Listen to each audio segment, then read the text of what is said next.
Moi, je suis inspecteur en bâtiment depuis 2003, puis comme vous pouvez le voir, il y a beaucoup de... Un inspecteur de bâtiment, il faut beaucoup d'outillage. Il faut de la référence, il faut des livres.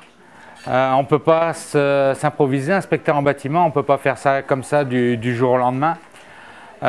Chaque maison est particulière, chaque maison a ses défauts et ses qualités. On trouve toujours des choses qu'on n'a jamais vues avant, donc il faut avoir aussi des références. J'ai un prof en électricité, j'ai un électricien, j'ai un plombier, j'ai un architecte, j'ai un ingénieur en structure. Tous ces gens-là, quand je rencontre des problèmes, je les contacte. Je suis un des rares inspecteurs qui est thermographe niveau 2. La thermographie, c'est dans le domaine de l'expertise. Ça peut...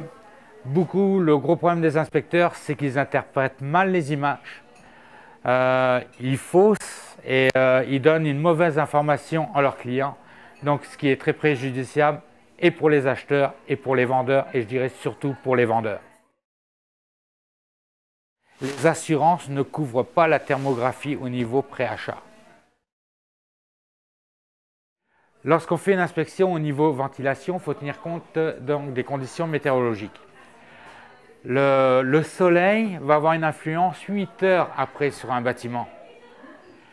Donc on va éviter de faire ça par journée ensoleillée parce que là, les données vont être faussées.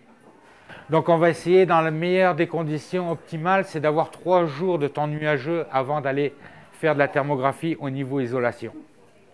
On va tenir compte aussi du vent. Et pour le vent, il existe ce qu'on appelle un anémomètre. Ça prend la température, puis ça prend le vent. Parce que le vent a une influence sur un bâtiment. Plus il y a de vent, plus il va y avoir une déperdition de chaleur. Ensuite, il faut savoir comment on va se mettre dans la maison, à l'extérieur, à l'intérieur. Il ne faut pas qu'il y ait de tableau au mur. Il faut qu'il y ait le maximum d'éléments qui soient retirés des murs parce que tout influence. Et le problème avec le polystyrène expansé, c'est que lorsqu'on le retire, on s'aperçoit qu'on a de la moisissure sur la fondation et qu'on vient contaminer un bâtiment.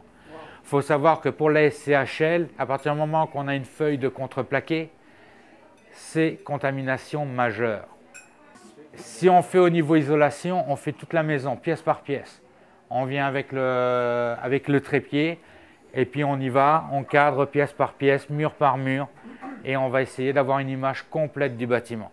Mais on a énormément de possibilités pour aller découvrir les fuites d'eau, pour les problèmes d'humidité dans un sous-sol.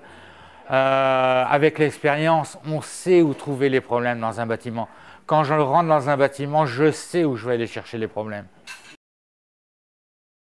Récemment, j'ai été voir une maison, ils m'ont appelé, ils m'ont dit on a un problème de fourmis charpentières.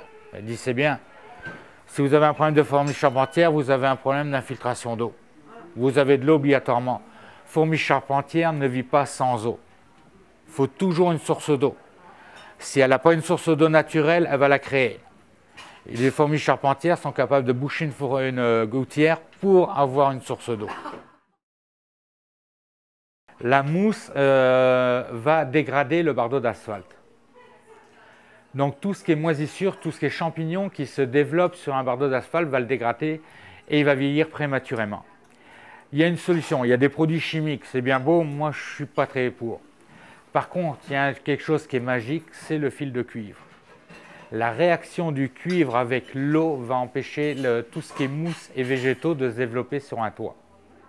On met un fil de cuivre, puis il y a des gens qui m'ont appelé, puis qui l'ont fait suite à mes recommandations, puis ils ont éliminé leurs problèmes de mousse sur les toitures. Il y a des distances de sécurité au niveau incendie, il faut y penser. La forêt québécoise brûle en moyenne 1 fois tous les 70 ans.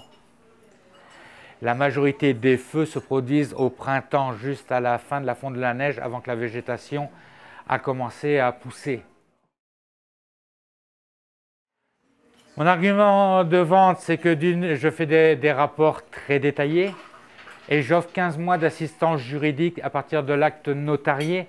Donc ça, c'est très important, c'est que les gens qui rénovent leur sous-sol, qui découvrent un vice caché, ils ne sont pas tout seuls, ils ont un bureau d'avocat qui est là pour leur répondre 5 jours sur 7. c'est illimité, ils peuvent appeler autant de fois qu'ils veulent pendant les 15 mois qui suivent l'acte notarié.